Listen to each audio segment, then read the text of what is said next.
एखाद्या प्रियकराने आपल्या प्रेयसीसाठी कवितेच्या ह्या ओळी गायल्या तर त्याला भेटायला ती का येणार नाही?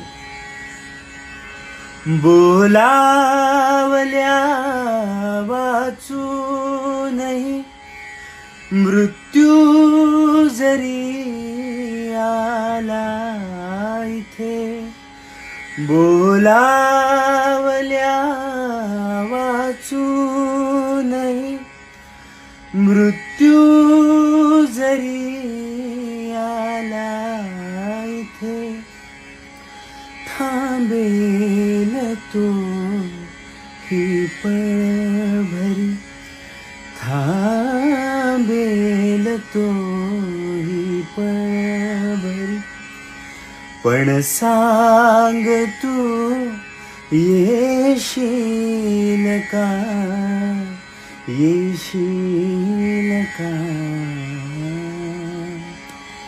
सखी मंद झाल्या का येणार नाही?